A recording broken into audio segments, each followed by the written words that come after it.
Hello everyone, we're going to do a little night shooting. I'm going to be shooting a Romanian AK-47 and the Davidson Defense AR-47 side by side.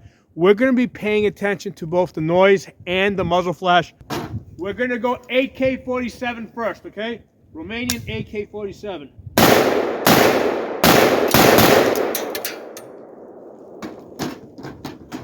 Okay, now I'm going to go with the Davidson Defense AR-47.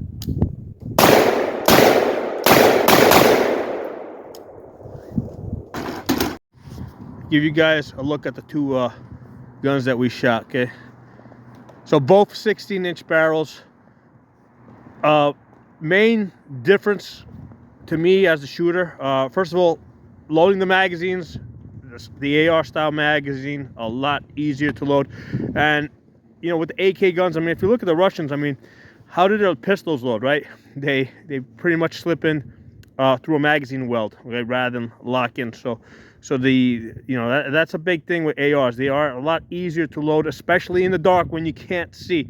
As far as the sound, I didn't think there was that big of a difference with the sound. I mean, I am wearing earmuffs instead of earplugs, so that might change it. But the felt recoil on the AK was a little bit more, and I think more of it is more of a face slap. Just the gun seems to slap me in the face. Now I do have an M4 stock, collapsible stock on it.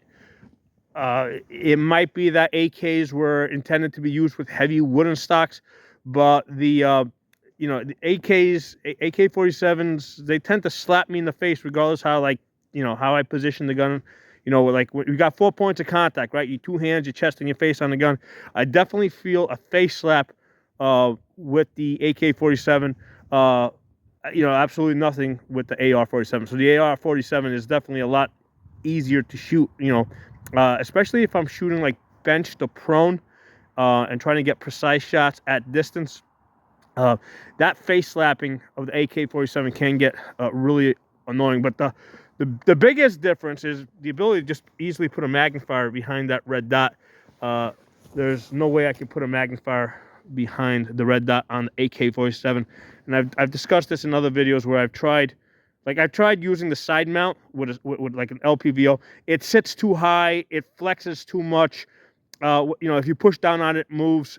AK-47 receivers flex when they shoot, so the side mounts, right? What's going to happen is that if you no matter how, because this is pretty solid, but still with enough shooting and enough flexing, it's gonna lose zero. I mean, I think it's impossible for the amount of flexing that an AK does for a scope mounted on a side mount, for it to hold zero over like hundreds of rounds. Especially if you're trying to get like one MOA groups, okay?